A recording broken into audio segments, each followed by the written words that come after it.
Allah yolunda öldürülenlere ölüler demeyin. Bilakis onlar diridirler. Fakat siz hissedemezsiniz. İnsanlık tarihinin başından beri hemen hemen her dönemde var olmuş zalimler, zulümlerini mazlum ve mustazaf halkların başından eksik etmemişlerdir. Tarihe baktığımızda bu isimler Kabil, Nemrut, Firavun, Ebu Cehil, Yezid olarak değişe gelmiştir. Her ne kadar bu zulümlerin baş aktörleri değişse de yürüttükleri politikalar ve oyunlar değişmemekte, ayrıca bu politikalarını getirirken mazlumların kanlarını dökmekten çekinmemişlerdir. Bunun son örneği ise 7-8 Ekim tarihlerinde eli kanlı PKK ve HDP'nin IŞİD-i Kobani'ye yaptığı saldırıyı bahane ederek sokağa çağırdıkları çeteler ve katiller sürüsü tarafından yapılan katliamlardır. Kahrolsun PKK! Kahrolsun PKK! Kahrolsun PKK! Kahrolsun PKK! Kahrolsun PKK! HDP ve PKK'li çetelerin yapmış olduğu bu saldırılarda onlarca insan katledilmiş, Hüdapar il ve ilçe büroları, Peygamber Sevdalıları platformuna üye olan dernekler, içindeki üyeleriyle birlikte ateşe verilmiştir.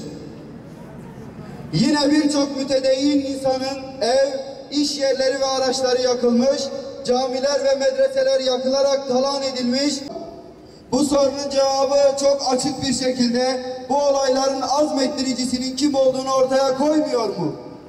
Ayrıca Selahattin Demirtaş'ın bu açıklamalarını büyük şeytan ABD'den dönüşten sonra yapması da oldukça manidardır. Bütün bunların müsebbibi ve ölen mazlumların katili Selahattin Demirtaş, Zübeyde Zümrüt, Gülten Kışanak ve HDP, DBP, PKK yöneticileridir. Üzülme Müslüman, Allah seninle! Üzülme Müslüman, Allah seninle!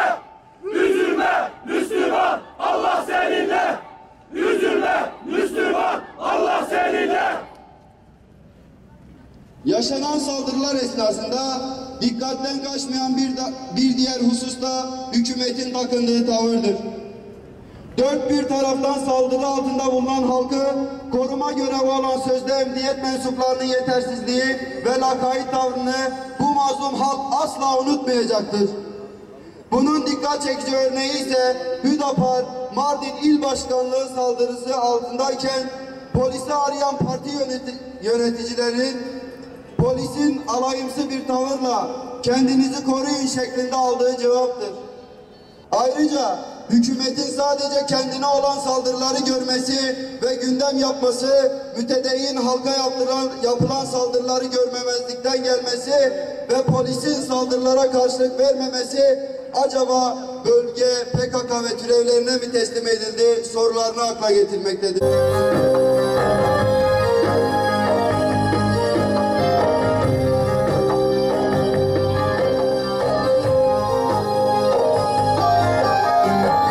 Can diyorsan kanlar aktı, mal diyorsan oldu yaktı, din diyorsan hükmü kalktı, namsan şimşekler çaktı, din diyorsan hükmü kalktı, namsan şimşekler çaktı, cellat yollara kurulur, bebelerimiz vurulur.